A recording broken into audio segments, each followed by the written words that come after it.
Hello everyone, and welcome to our final seminar presentation. My name is Akseli Kasanen, and I will be recapping our project.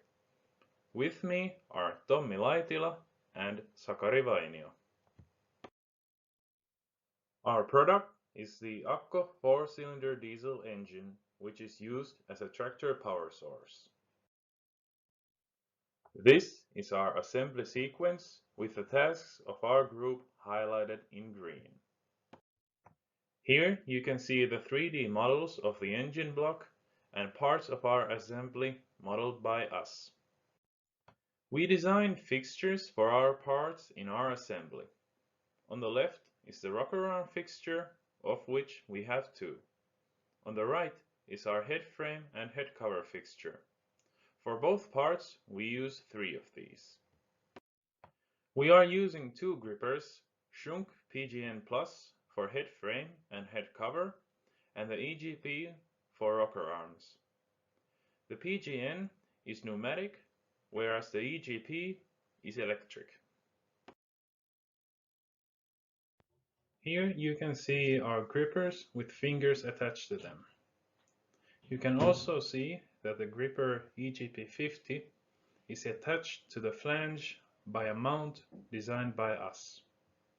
And now, Sakari will tell you about our simulation.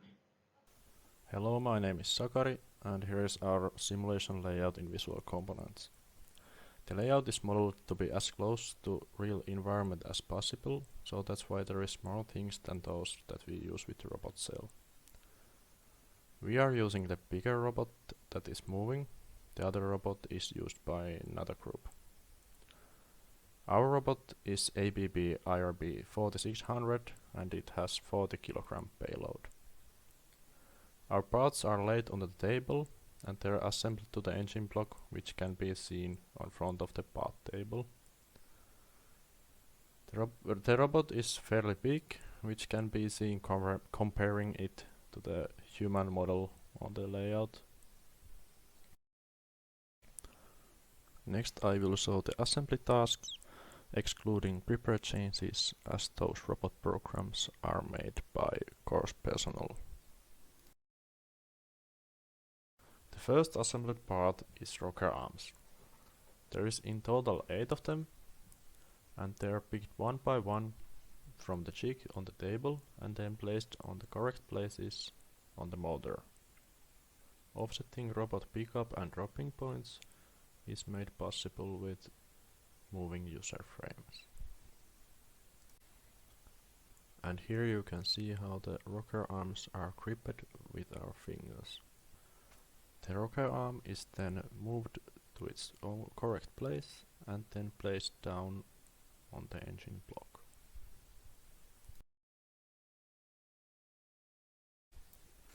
Next you can see the picking up of the rocker arm with collision detection on, and there you can see the minimum distance is 4 mm, and on the motor side the minimum distance is 1.4 mm.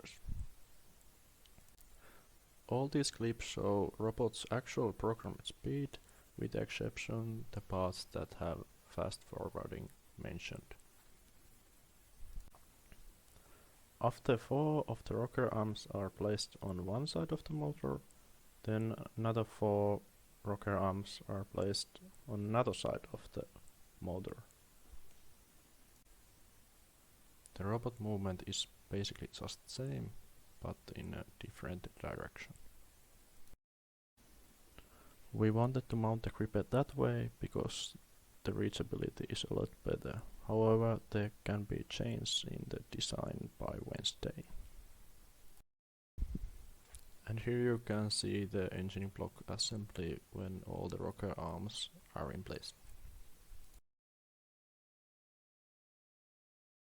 At this point the gripper has been changed and now the head frame is picked up with the pneumatic gripper.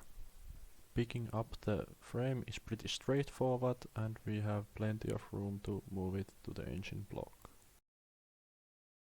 Then the frame is placed on top of the engine block and robot can get the next part.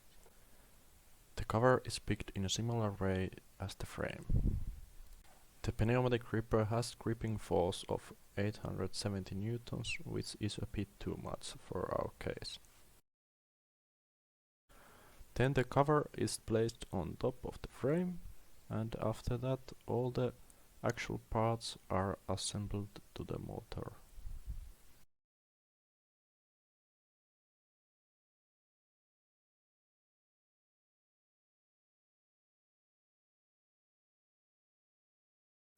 And next, the collision detection for the head frame, and where the collision might happen is between fingers and the engine block, but as we can see there is 5 mm room to the engine block. Next, head cover collisions, and as you can see the distance between engine block and the fingers is even longer, so possibility to collisions is very small. The pneumatic gripper has been changed to a screwdriver. Screws are picked from the jig with magnetic socket, and then they are brought to the engine block. The screws attach the head cover to the whole motor assembly. Here you can see the picking up of the screw more closely. The magnetic socket keeps the screw in place while robot moves. While doing this task, the robot has to be in a bit weird orientation, but it has been tested and it's okay. In this task the only risk of collision is between socket and the head cover, but it shouldn't be a problem if the points are well teached. And here you can see our final assembly. That was all on visual component side, and Tommy will tell you next what we have done in the real world. The first step with actual robot was to define coordinate frames as they are in the simulation environment.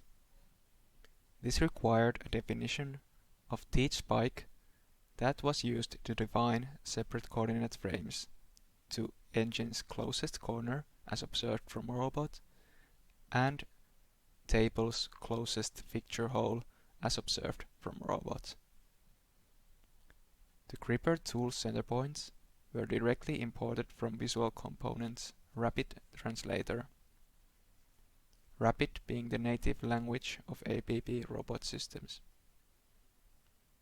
In this phase, we discovered that the rotation values were not correct and required correction in the ABB native programming environment Robot Studio. Further complications were a result of rotation notation, as instead of Euler rotations, ABB's rotation syntax uses quaternion rotations. After coordinate systems were defined, we rethought the positions of the robot program, as the virtual environment does not fully comply with the real world. Made modifications, however, were minimal, limited only to pick-up and leave positions. We started the teach process from parts fastened to engine, and in reverse order we taught the pick-up positions as leave positions. The actual gripping of parts caused us an issue, as the 3D printed fingers did not withstand the 870 Newton force of gripping mechanism. After enforcing the fingers with steel bolts and tougher printing material, gripping was possible.